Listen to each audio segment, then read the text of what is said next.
Thank you, Honourable Speaker. Honourable Speaker, sir, first I'd like to just take this opportunity to say thank you to the Standing Committee on Social Affairs for their hard work on coming up with this report, and also take this opportunity to thank the Minister for Women and Children and Poverty Alleviation for all the tough and hard work that she does.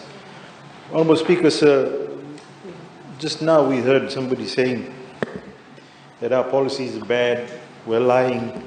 Let me tell him something, sir. We've had 10 straight years of economic growth that has been unsurpassed, unchallenged, and nobody's ever done it. So take that to bed. Honourable Speaker, sir, a lot has been said, and I'm sure the Honourable Minister for Women will address the specific issues in their actual report. But I wanted to just briefly go through some of the stuff that has actually been raised today with respect to the economy and especially what was raised by Honourable Gavoka.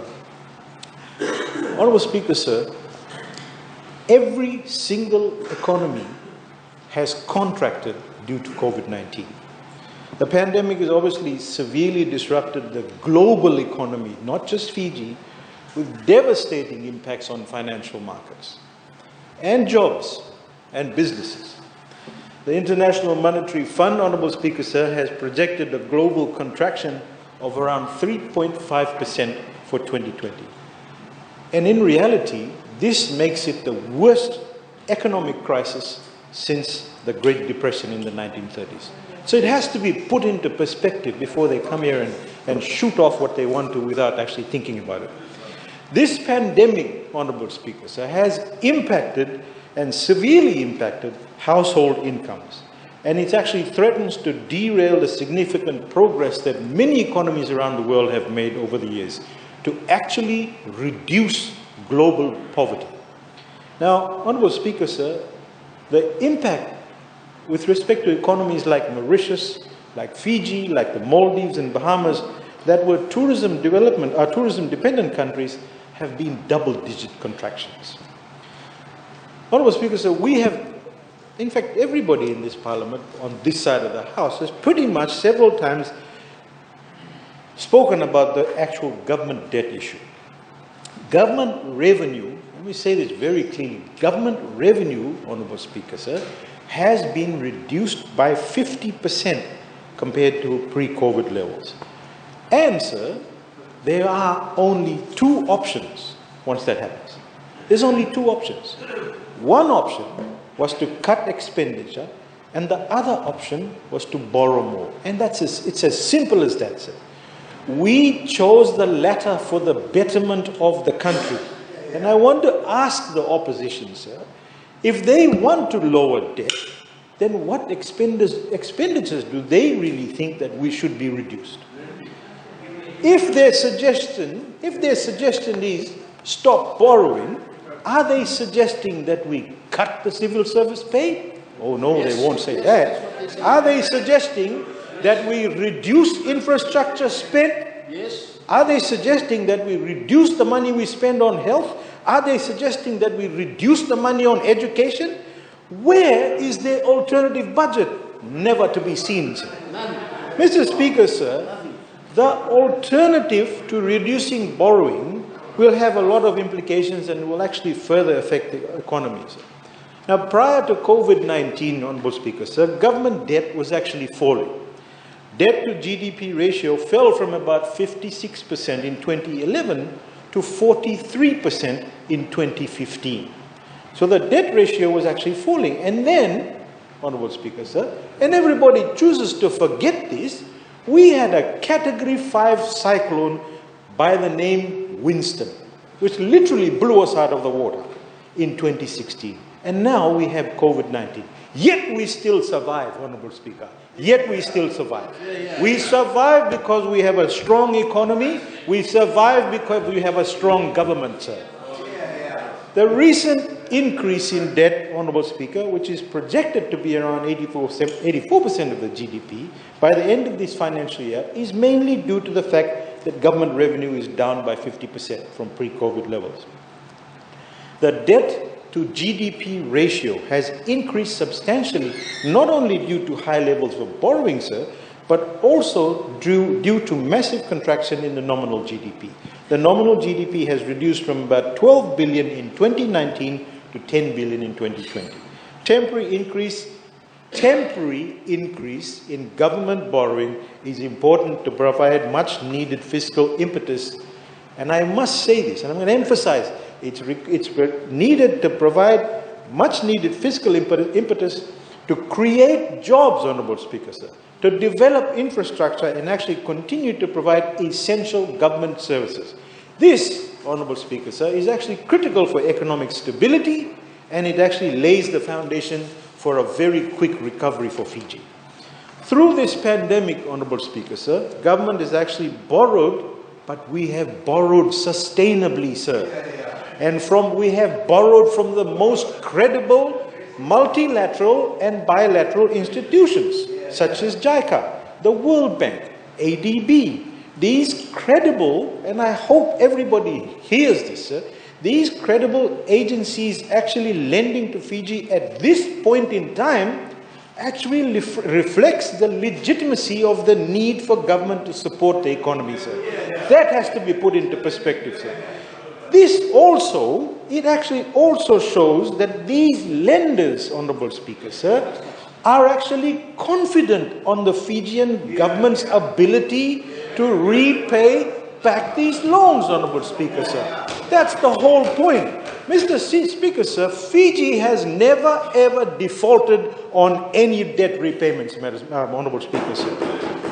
This, Honourable Speaker, sir, has enabled the government to ensure government programs and civil service salaries are maintained and not substantially impacted. Government has actually recently borrowed from the International Development Association around US 125 million, which is a concessional loan. And this is the kind of loans that we actually get. It's a concessional loan, Honourable Speaker, sir, with a 40-year repayment term, inclusive of a 10-year grace period, and a 0.75 service charge. In addition, from the Japan International Cooperation Agency, JICA, worth around US 100 million, with a 15-year repayment term, inclusive of a 4-year grace period, and an interest of 0.01. That's 1 basis point, sir. Our most recent loans have been accessed through policy-based loans, which are financing only released upon the completion of agreed reforms, sir. These reforms have actually been agreed with our development partners, and credible, respectable institutions such as JICA and World Bank and the ADB, as well as the Australia and New Zealand governments.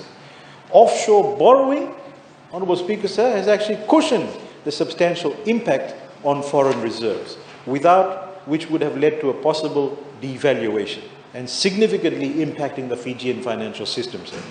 Foreign reserves currently stand at about $2.2 billion, sir, and that's sufficient to cover 6.8 months of retained imports and is likely to remain strong in the near future, sir.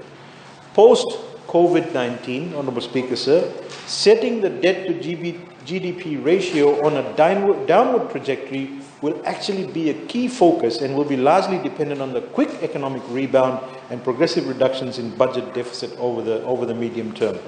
While financing growth through increased debt is warranted during these extraordinary times, sir, the sustainable long-term focus will be on a private sector-led growth that will bring down the GDP ratio. So I just also wanted to just quickly point out that Honourable Noakula was talking about all this debt we actually took. He actually forgets that all these loans that he's talking about, sir, is actually part of the 2020-2021 budget approved by Parliament, sir. So he knows about it.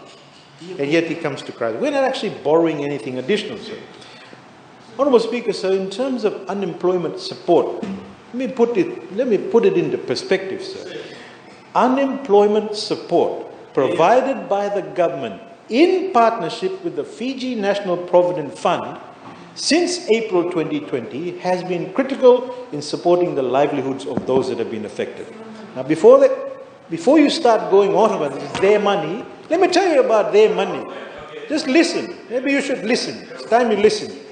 So far, Honourable Speaker, sir, a total of $236.2 million has been paid out to support those that are unemployed or on reduced hours. Now, let me say this very slowly. Of this, government has paid out $118.3 million.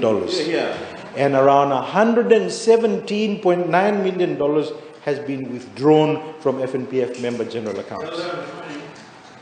Honorable Speaker, sir, over 100,000 Fijians have actually been assisted so far. Put that into perspective. Now, Honorable Speaker, sir, I have an actual chart for all this. If they want, I'll actually give it to them so they can decipher it. Facebook. Honorable Speaker, sir, to actually support the informal sector, government actually introduced the Stronger Together Job Support Scheme and the concessional loan of micro, small and medium enterprises, which they all know about. So it's not like we're sitting around just doing nothing and twiddling our thumbs. We've done a lot already, and we'll do some more. In terms of the MSME loans, so over $30 million was actually disbursed to 5,438 businesses. And this is across the sectors of agriculture, wholesale and retail, food and hospitality, transportation, manufacturing, and other service-driven sectors under the concessional loan facility of MSMEs. Under the Stronger Together Job Support Scheme, a total of 70 employers have been approved, worth around 1,081 new jobs. In terms of MSMEs, the Fijian government, since about 2007, has invested $90 million into the MSME sector. Our livelihood programs are designed to support and develop MSMEs and create employment and diversify our economic base and ultimately alleviate poverty. We've actually invested, sir. And these are the amounts that are under the various programs. If you look at the Young Entrepreneurship Scheme, we invested about more than $200,000. Under the National Export Strategy, we invested more than $15 million. The Northern Development Program, more than $10 million. The IHRDP program, more than $2.8 million. The Micro Small Business Grant, more than $34 million. The concessional loans, the MSMEs, that's close to $30 million. And sir, really, this is such a good thing for Honourable Minister Su. We're actually so pleased and we're so proud to say that under the MSME concessional loans, close to 46% are actually women entrepreneurs, sir. Honourable Speaker, sir, just quickly to finish off, sir, visitor arrivals in 2020 declined by about 84% to around 147,000 visitors. Now, 147,000 visitors is similar to arrivals during the 1990s, and I think that may have been when Honourable Gavoka was at Fiji Vistas Bureau. The closure of the border, domestic movement restrictions, reduced domestic demand, and continued uncertainty has weighed heavily on business activity. That's the truth, sir. They need to understand that. Economic estimates have declined by 19% in 2020, has been a loss of GDP of around 2 billion Fijian dollars.